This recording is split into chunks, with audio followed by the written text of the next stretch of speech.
Bonsoir à toutes et à tous et merci de rester fidèles au programme du soir Sunward. Bienvenue dans Regard Croisé, le premier numéro de cette nouvelle semaine. Encore 4 sujets à aborder avec nos invités. Nous parlerons d'abord des États-Unis. Donald Trump investit 47e président. Notre deuxième sujet concerne le Mali. Assimi Goïta annonce la mise en place d'une industrie militaire en 2025. Troisième sujet, nous parlerons de la République démocratique du Congo. Un officier quitte ses éléments et rejoint un groupe rebelle dans l'Est. Et quatrième sujet, nous terminerons bien évidemment par le Togo. On se trompe quand on veut imposer une durée à la transition. Une déclaration de Robert Dussé analysée avec nos invités. Et pour en parler ce soir, 3 invités sur ce plateau. Avec moi, Kokou Baili Abassa, vous êtes économiste et analyste politique. Bonsoir Abassa et bienvenue. Bonsoir docteur, bonsoir à nos téléspectatrices et téléspectateurs. Un coucou spécial à ceux de la brigade motorisée et surtout à leur chef, monsieur Kelele Aïwadan, le tout nouveau directeur de la brigade motorisée. Merci beaucoup à vous, Kokouvia Baili Abassa, d'avoir répondu à notre invitation. Avec plaisir, docteur. Notre deuxième invité ce soir, il fait son entrée donc dans le cercle de Regard Croisé. Il s'appelle El Sadat Ibrahim. Vous êtes analyste politique et président de JLA, jeune leader en action. Bonsoir El Sadat et bienvenue. Oui, bonsoir Guillaume et merci surtout pour l'invitation. Bonsoir à toutes et à tous. Merci à vous d'avoir répondu à notre invitation.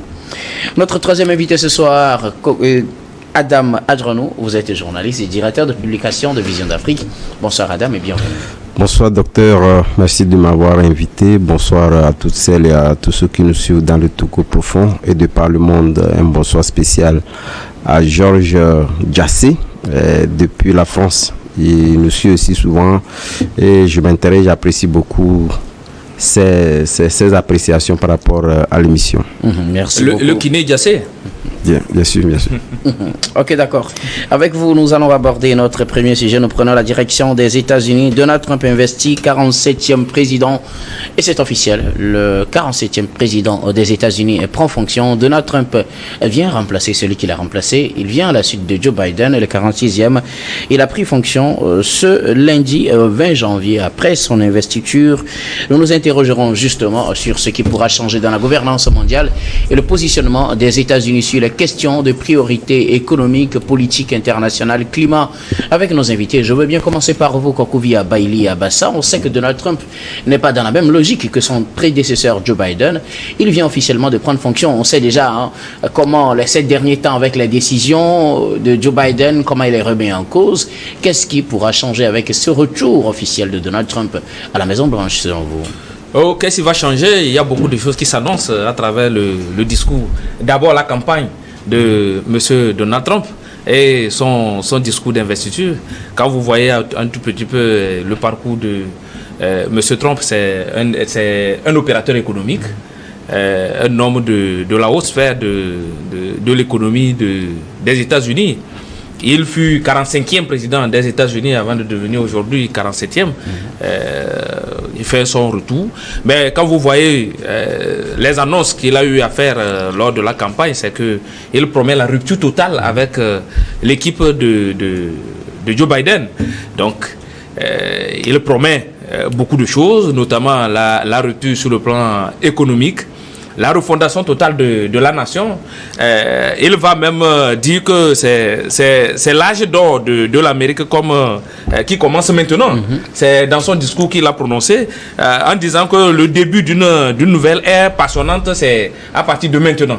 Donc, il promet une rupture totale avec la gestion de ses prédécesseurs.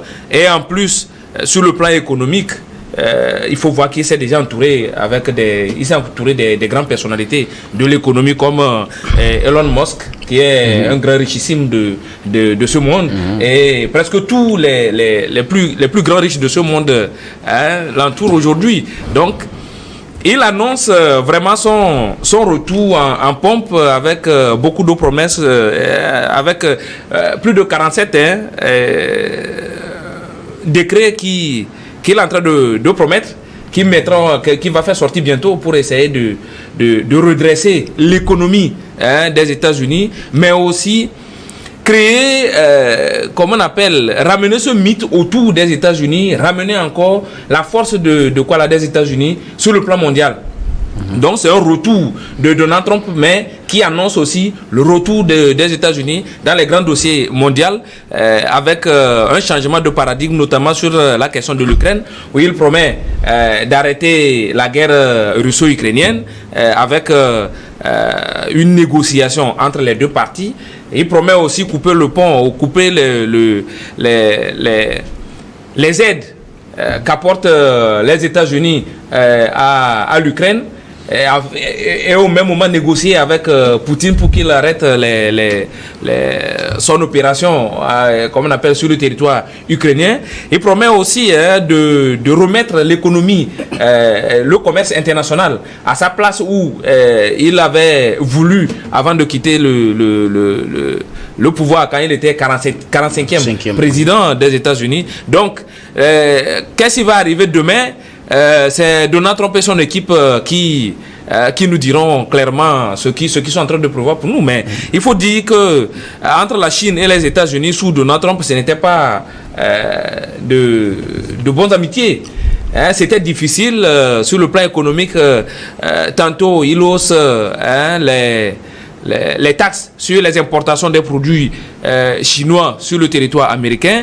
Tantôt il revient sur des actions de comment on appelle, de l'environnement, où il promet carrément de ne pas suivre la logique que la tendance actuelle, disant que les entreprises ont besoin de fonctionner surtout avec les anciennes mécanismes de production qui polluent l'environnement, mais il se dit que c'est ce qui va renforcer l'économie des États-Unis. Donc il ne suit pas la logique totalement de l'ère, comme on appelle, de l'innovation, notamment privilégiant les énergies renouvelables. Donc Donald Trump, c'est la rupture, c'est un changement de paradigme en résumé par rapport à ce qui se faisait avec Biden. Alors, un autre aspect, rapidement, c'est ce sur quoi on l'attendait. On se rappelle l'assaut du Capitole en 2020, quand on avait annoncé qu'il n'avait pas gagné cette élection présidentielle. Tout ce qui s'était passé, on s'attendait, bon, du moins pour certains, à ce que Donald Trump se prononce sur cette affaire, mais dans son discours, il a évité sciemment. Sciemment, mais vous savez, l'un de ces éléments qu'il essaie de mettre dans son équipe actuellement, dans son nouveau gouvernement, avait promis que quand ils vont arriver, comme on appelle, au pouvoir, ils vont retoucher ce dossier. C'est les complotistes que lui, comme il le disait bien, qui va essayer de les poursuivre. Mais au même moment, il faut dire que Donald Trump, c'est quelqu'un qui joue beaucoup plus sur la fibre religieuse, en jouant beaucoup plus vers la religion chrétienne, disant, mais dans ces campagnes, tout ça là, il y a souvent des prières avant le démarrage de la campagne, tout ça là. Donc, il joue aussi sur la fibre, comme on appelle, il utilise beaucoup, la fibre religieuse pour ses faits électoraux. On verra dans quelle mesure il promet, comme on appelle, il va mettre en exécution ses promesses de lutte contre les complotistes, les sociétés secrètes, tout ça là. Donc, c'est une bataille qu'il compte lancer. On verra dans les pratiques ce qu'il adviendra. Alors, El Sadat, le président Donald Trump prend officiellement fonction en tant que 47e président des États-Unis. Il revient après avoir quitté la Maison-Blanche il y a cela 4 ans. Donald Trump revient avec de nouvelles promesses, mais aussi un discours qu'il faut analyser dans les détails. Son positionnement par rapport à la guerre en Ukraine, aux crises internationales, Israël-Hamas, au climat également. Il annonce encore un retrait de l'accord de Paris. Il avait fait entre-temps, Donald Trump, Joe Biden est revenu dessus. Il va revenir, c'est comme un bras de fer souvent entre lui et Joe Biden. Plusieurs questions sur lesquelles Donald Trump s'est prononcé. Vos analyses?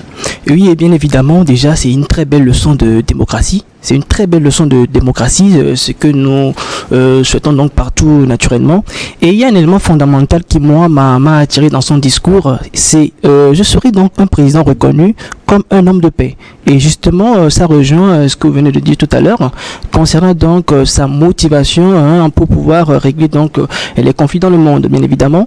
Et en ce sens-là, on remarque bien évidemment qu'il a un ensemble particulier pour pour pouvoir mettre fin à tout ce qu'il y a comme conflit, notamment la situation qu'on reconnaît au niveau donc de l'Ukraine, bien évidemment. Et moi, je pense qu'aujourd'hui, donc, dans le monde, eh bien, c'est vraiment un avantage considérable dans la mesure où je pense que tout le monde attend à ce que, bien évidemment, cette guerre puisse véritablement s'arrêter parce que ça en a fait énormément de morts et pour quelles raisons, bien évidemment. Alors, Donald Trump et la question du climat, on sait que le président américain n'est pas dans la même logique que ceux qui pensent que le climat change et qu'il faut mener des actions avec les COP, surtout l'accord de Paris visant à réduire les émissions, les engagements pris par les nations. Donald Trump va revenir là-dessus, il va une nouvelle fois retirer les États-Unis. Quel impact sur l'avenir du monde ? Oui, là déjà, il faut quand même que, au-delà donc de l'aspect démocratique que nous chérissons, il faut quand même déjà crier donc un cri d'alarme par rapport à cela. Et d'ailleurs, même dans les décrets qu'il devrait prendre, on voit également que il a parlé donc de retirer, bien d'enlever carrément les restrictions concernant donc la production du pétrole que son prédécesseur, lui, il a quand même donc su mettre sur pied. Mais il faut quand même noter un élément fondamental. La restriction en réalité ne change pas grand-chose parce que au niveau donc de la production du pétrole, ça n'a pas changé grand-chose. On voit bien évidemment que bon, il y a toujours donc des évolutions en cela. Mais non, pour revenir donc clairement donc à la question, il faut vraiment qu'on puisse déjà voir que c'est quand même un peu dangereux dans ce sens-là où tout le monde souhaite quand même une sorte donc de lutte contre tout ce qui a rapport à pouvoir mettre en danger notre environnement. Et là également, il est donc à critiquer bien évidemment. Donald Trump a critiqué sur la question africaine. Qu'est-ce qui va peut-être changer dans les relations entre l'Afrique et les États-Unis avec cette arrivée au pouvoir de Donald Trump? On sait qu'il ne s'intéresse pas souvent à l'Afrique, du moins par rapport à nous, notre vision. Avec la montée de la Russie au niveau donc de l'Afrique, je pense éternellement qu'il va vouloir prendre des initiatives, mais là il va falloir qu'on le voit en œuvre. Mais ce qu'il faut retenir en réalité, comme ces grandes nations, il y a un élément fondamental qu'il faut prendre en compte. Pour eux, il n'y a pas d'amitié dans leurs relations, il n'y a que des intérêts. Donc à partir du moment où l'intérêt des États-Unis est concerné, je pense que naturellement il fera donc ce qu'il faut pour pouvoir s'intéresser un peu plus à l'Afrique.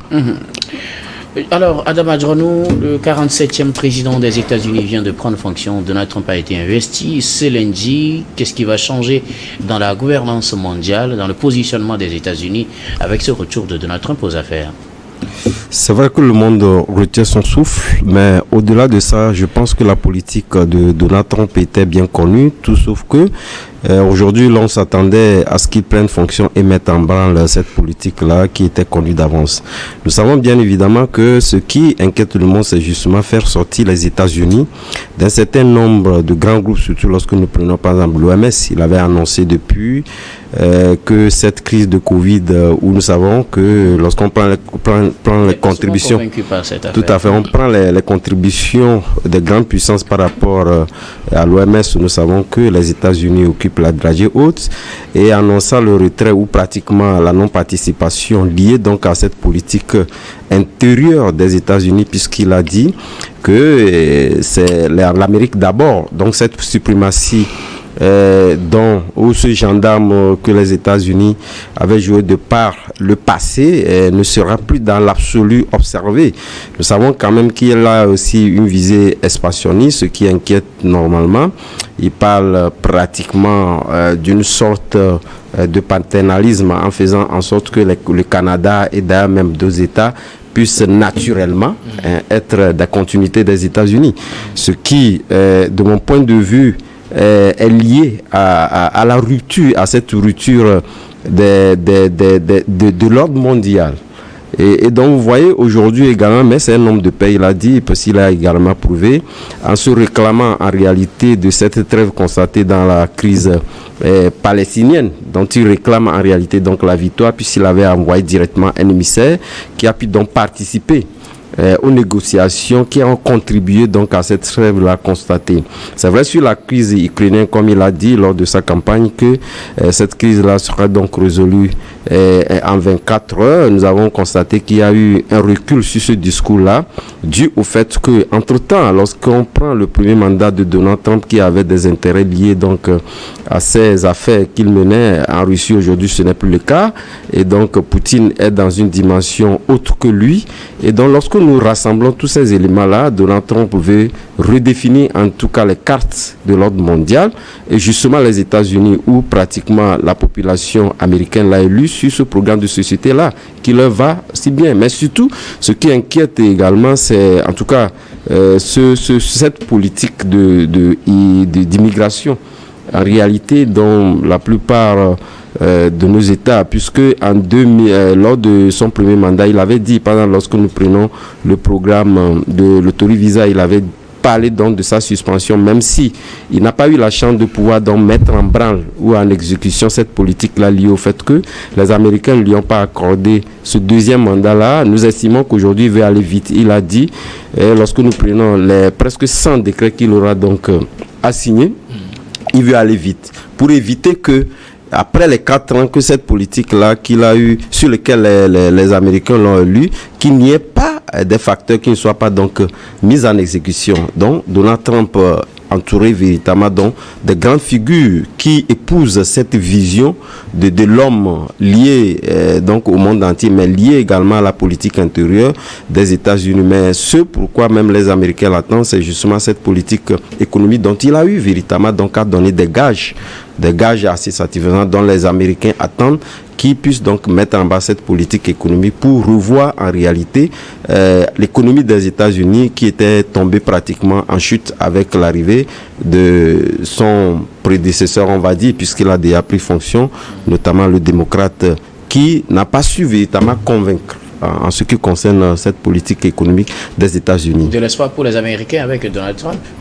Oui, bien évidemment, parce que pour eux, puis nous prenons aujourd'hui, parce que lorsque vous prenez les analyses qui disent, en réalité, la plus grande proportion des Américains l'ont élu, justement, même pas parce qu'ils adhèrent forcément à cette politique de rupture, mais justement parce qu'ils veulent voir la politique économique des États-Unis être relevée, ce qu'ils n'ont pas pu constater avec Joe Biden. Donc aujourd'hui, mais de toute la façon, lorsque vous faisiez un rapprochement avec son premier mandat, on a constaté que sur le plan économique, Donald Trump avait réussi. Donc on veut rééditer encore cette politique-là, raison pour laquelle on lui a donné cette proportion, c'est là une gouvernance absolue dont il aura pour dérouler dans cette politique-là. Avant de marquer la pause, Zabassa, rapidement. Oui, vous savez, le président Donald Trump revient dans une maison qu'il connaît bien. Donc, la plupart des dossiers qu'il veut aborder sont des dossiers qu'il maîtrise.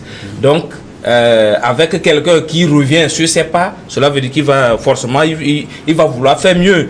Et c'est un homme d'affaires qui sait ce qu'on appelle, comme on appelle la recherche du gain. Donc c'est quelqu'un qui brave les interdits, qui est un grand concurrent, qui veut gagner tout et maintenant. Donc on verra dans les prochains jours ce qu'il va nous apporter. Merci beaucoup à vous tous pour vos contributions. Nous allons marquer la première pause, puis on reviendra tout à l'heure pour la suite de cette émission.